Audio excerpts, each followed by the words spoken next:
आणि आता परत शेवटचं जर असा काही जे आर आला काय आलं आणि मग आमचं आरक्षण संपतंयच का काय, तर कुठंतरी आज सुरक्षतेची भावना आहे। आणि त्यासाठी आम्ही इथं पुण्यामध्ये समस्त ओबीसी समाजातले प्रत्येक घटकातल्या प्रत्येक जात समूहातले प्रमुख, त्याच्यानंतर कार्यकर्ते, त्यांच्या सगळ्या जातीच्या संघटनांचे अध्यक्ष इथं आम्ही आज बैठक घेतली।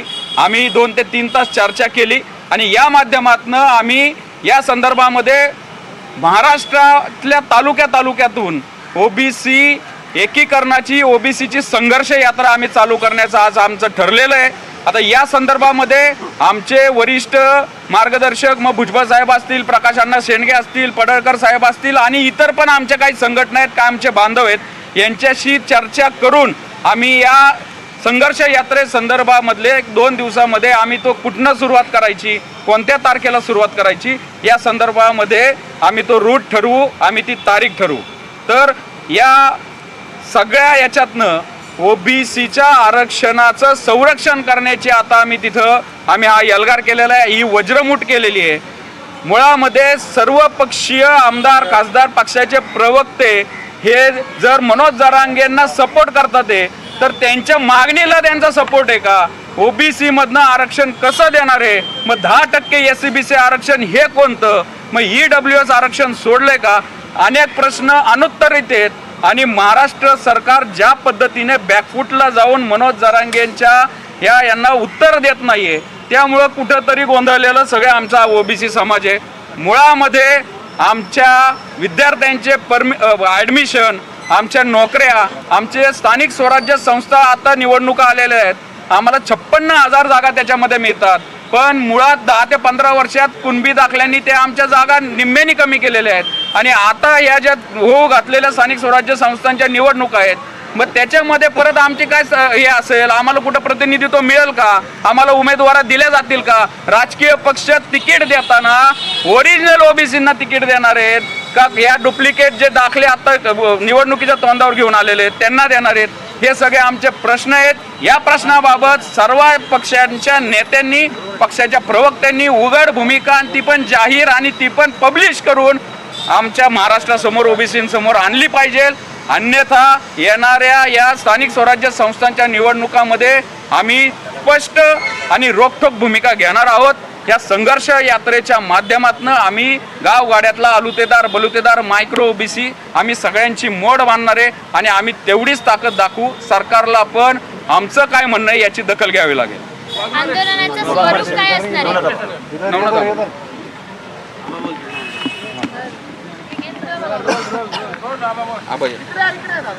आजच्या बैठकीमध्ये असे अनेक 6 आमचे ठराव झालेले आहेत। या ज्या गेल्या 2 वर्षापासून ओबीसीचं राजकीय अस्तित्व संपवण्यासाठी जो सर्वच प्रस्थापित मंडळीनं डाव रचलेला आहे, ज्यामध्ये सर्वच पक्षातील शरद पवारांपासून तर एकनाथ शिंदे असतील किंवा अजित पवार असतील आणि त्यामध्ये उद्धव ठाकरेंच्या पक्षातसुद्धा अनेक आमदार खासदार म्हणजे सर्वच पक्षाचे आमदार खासदार मंत्री त्या जरांगेच्या पाया पडतात आणि ओबीसी म्हणजे तुम्हाला जरांगेच्या मागणीला आमचा पाठिंबा आहे म्हणतात आणि इकडे ओबीसीमध्ये आल्यावर म्हणतात आमचा ओबीसीला बी पाठिंबा आहे।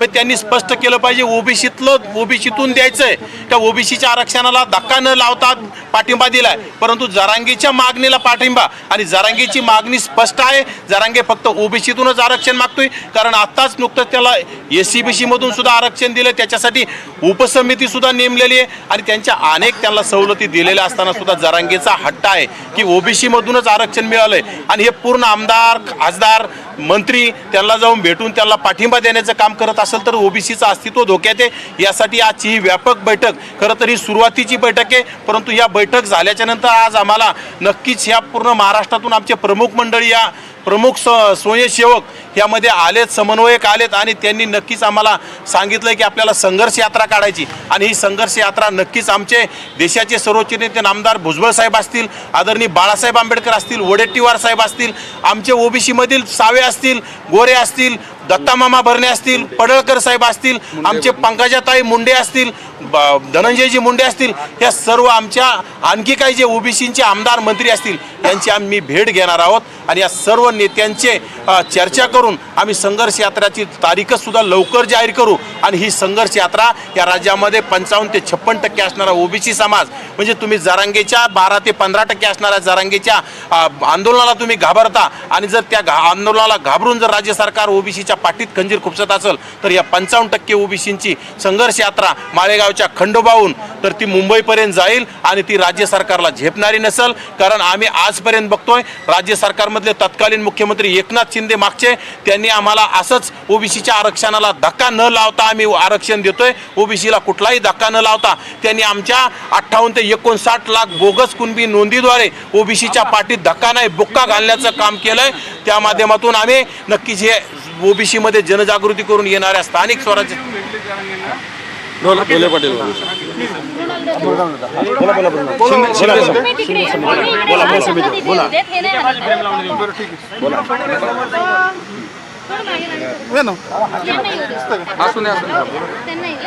बाबा काय प्रश्न होता? शिंदे समिती भेटली. कुठली न्यायमूर्ती? त्यांची भेट घेतली. नाही, मला खरं तर प्रश्न असा आहे, एक तर आज महाराष्ट्रामधल्या तमाम ओबीसी नेते कार्यकर्ते या सगळ्यांनी आज येऊन एक ठरवलेलं आहे या पुण्याच्या पुण्यभूमीमध्ये की मनोज जरांगे याचं जे बेकायदा आणि घटनाबाह्य आरक्षण आहे, जी मागणी आहे, जे आंदोलन चाललंय त्याला तोडीस तोड उत्तर द्यायला हा ओबीसी महाराष्ट्रातला सक्षम आहे आणि आता संघर्ष यात्रेच्या माध्यमातून आम्ही त्याला ते उत्तर देऊच.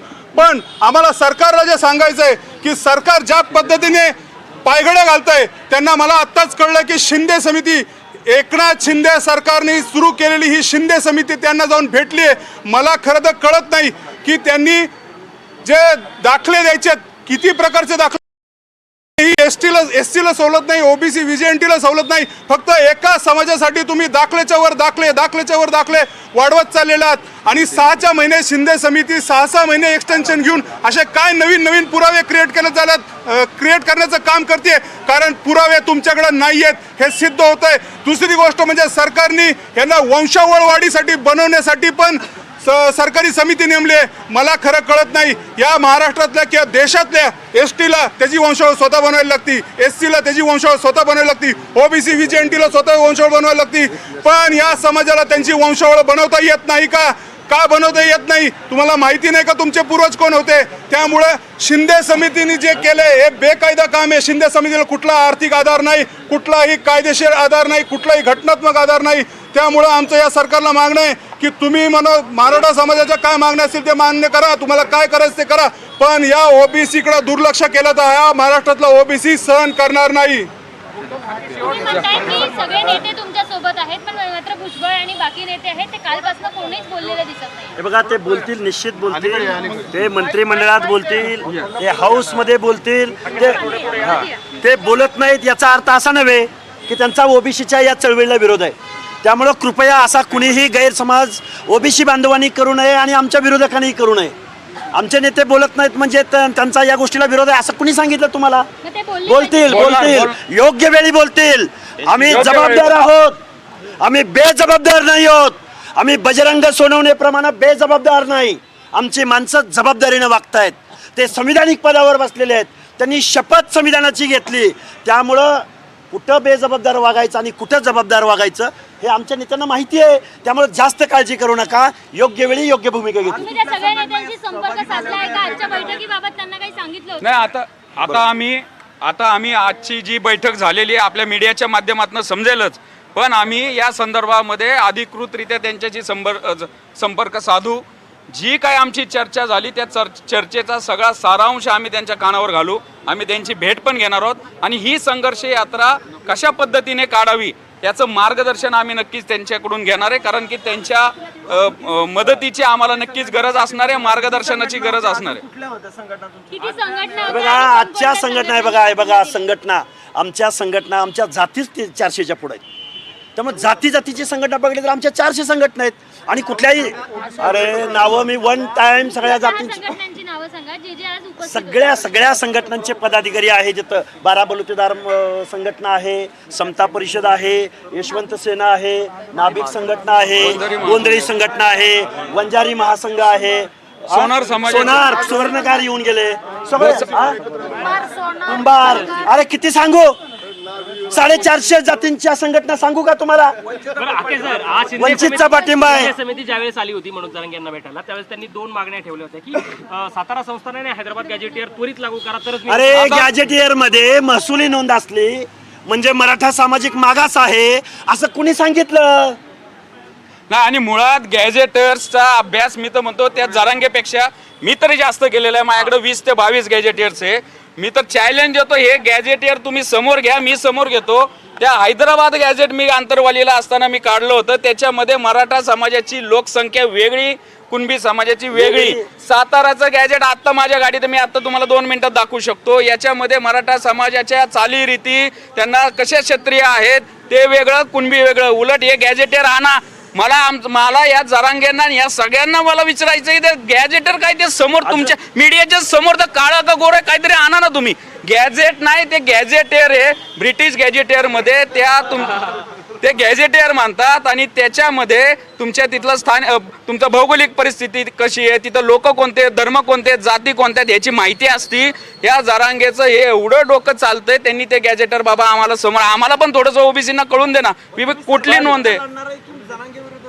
अरे जरांगे कोण संविधानिक पदावर बसलाय का? कोण आहे जरांगे? आम्ही सरकारच्या विरोधामध्ये आमची भूमिका आहे, चळवळ आहे. जरांगे कोण संविधानिक पदावर? मुख्यमंत्र्याची आईमाई करणारा जरांगे. अरे लाकडाचं पण बोलले ना. अरे लाकडाचं, एक मिनिट, लाकडाचं हे बघा, जो तोंडामधून विष्ठा टाकतो त्याच्या विरुद्ध काय बोलायचं आहे? लाकडं काय बोलतो? आमच्याकडे मल्हारराव होळकरांनी भाला दिलाय आणि तो भाला कुठं घालायचा आणि कुठं काढायचा, तू जास्त भानगडीत पडू नको आमच्या. कसा लागत नाही? 59 लाख नोंदी झाल्या असतील. मागचे मुख्यमंत्री म्हणत होते मागचे मुख्यमंत्री पण म्हणत होते. धक्का लागणार नाही. त्यामुळं शासनाने आपली भूमिका जाहीर करावी, आमदार खासदारांनी आपली भूमिका जाहीर करावी, पक्षांनी करावी. पक्षांनी जाहीर कर. अरे अरे जरांगेच्या मागणीलाच विरोध आहे ना आमचा. पूर्वीपासून जरांगेच्या बेकायदेशीर मागणीलाच विरोध आहे. ती मान्य होऊ नये म्हणून तर आम्ही हे सगळं आता इथं आमची भूमिका मांडतोय. म्हणजे जरांगेच्या जरांगे मागणीला सरकारने समर्थन असतं, दोघांच्या त्याच्या जवळ जाऊन विरोधात बसला असतो तुमची ना. प्रश्नच नाही. आरक्षण टिकवणं. जरांगेच्या बेकायदेशीर मागणीला बळी पडून, दबावाला बळी पडून सरकारने ओबीसीच्या विरोधात निर्णय घेऊ नये असं आमचं स्पष्ट म्हणणं आहे.